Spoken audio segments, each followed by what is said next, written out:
So in this video I am going to be showing you how I make my circle tab dividers. I get a lot of comments and messages basically asking me how I make them and if I can show you guys. I would say they're a lot more simple to make compared to the type of dividers that you see which have like the tab cut into the main bit, so like it's all one thing. Okay, so first thing you want is papers or card. If you are not going to laminate them, then I would go for thicker card.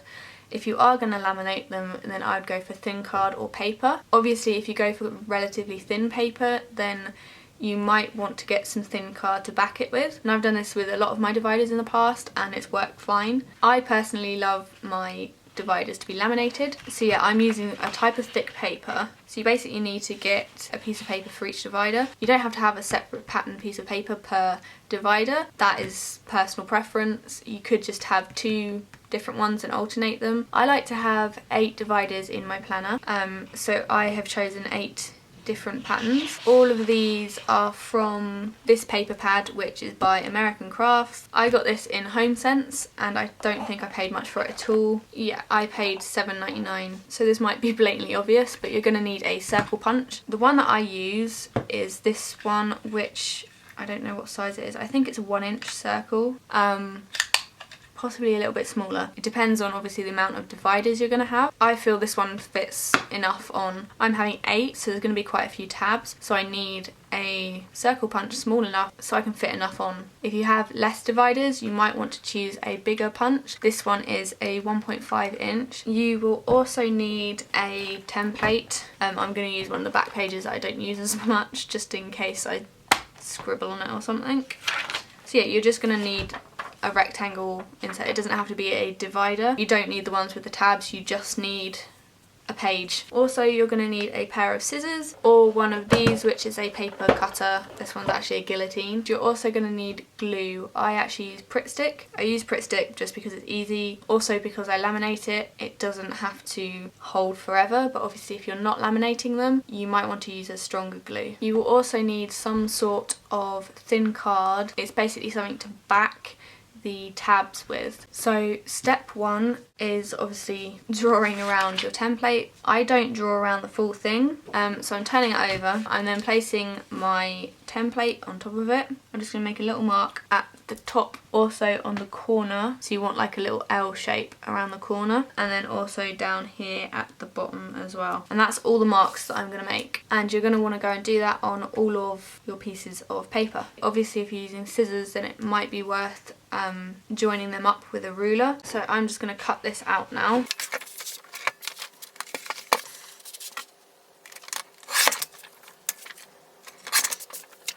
So I'm just going to go ahead and do that to all of my other pieces of paper. So this is probably the point where you want to check that they're all up the right way that you want them and in the right order that you want them to be. The next thing you need to do is punch the tabs. You want to bring back some of the excess that you cut off, and you're going to want to punch out a tab from each of them. Now patterns like this, obviously it doesn't matter where you punch, but for example this one, instead of just getting a bit with this pattern on, I'm actually going to try and get a corner of a frame which has like the decoration on it. When I punch my tabs, I will turn the punch upside down so I can actually see what it's going to be punching out. Okay, so these are the little circles I went for. I'm just going to put these on here so you can see them properly. So those are what I chose for my tabs. You can put obviously the same paper on the same one, but I actually like to alternate it a little bit. Okay, next what you want to do is get a piece of blank card. Obviously mine are white on the back, so I'm going for white. So you just want to punch out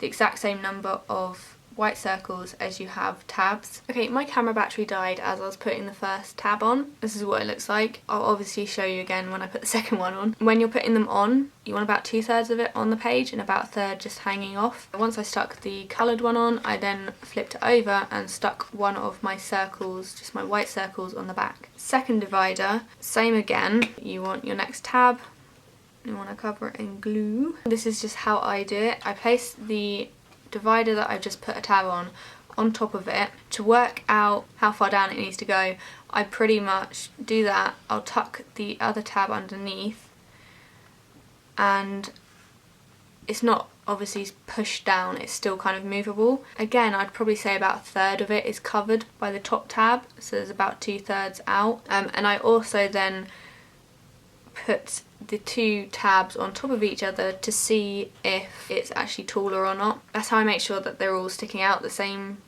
place. So yeah, once I've stuck that down, again, I will turn it over and stick another little white one on the back. And what these white ones do is it just helps strengthen the tab a little bit. So that's obviously 2 of my dividers done, and I'm just going to carry on doing the rest.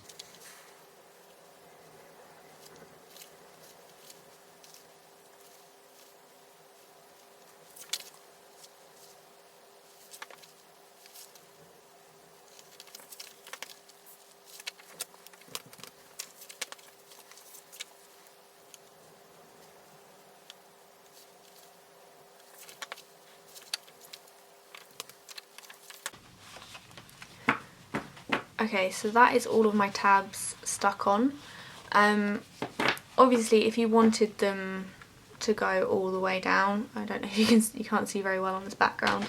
But yeah, obviously mine don't go all the way to the bottom. But like I said before, I just do it by eye, and I'm not too bothered really about that. So yeah, next, before I laminate them, I will mark out the holes.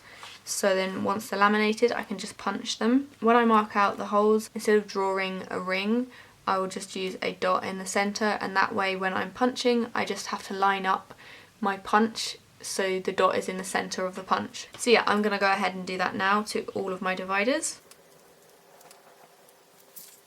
So I've marked all of them now, and so now I'm going to go laminate them. The laminator's actually downstairs, so I will pop back in a minute once they are all laminated. So I've now laminated them all. I do 2 per page. To cut them out, again, I use the guillotine. So first off, I cut them in half. Obviously this just makes it easier to work with them. When I'm cutting them, I will cut this edge with the guillotine and this edge with the guillotine, and when I cut this edge I will turn it over and I will cut with the guillotine up until about there. Most of the time I have to get my head like right down level to the blade so I can actually see where it's stopping, and then I will cut around the tab with a small pair of scissors. So I'm just going to do that now with all of my dividers.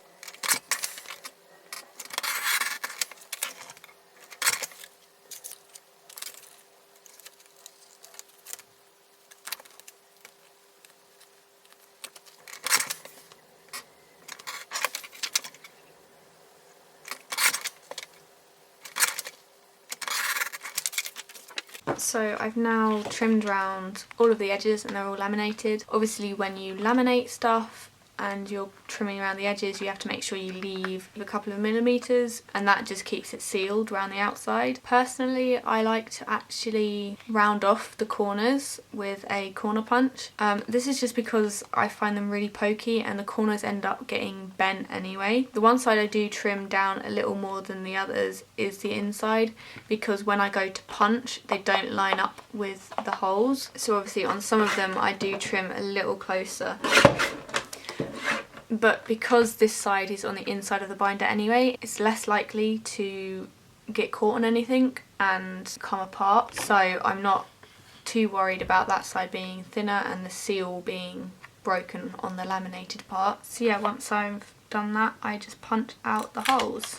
There we go, that is how I make my circle tab dividers. I hope that helps some of you who were wondering. So yeah, that's how they look in my planner. I hope you enjoyed this video. Thank you guys so much for watching as always, and I will speak to you very soon.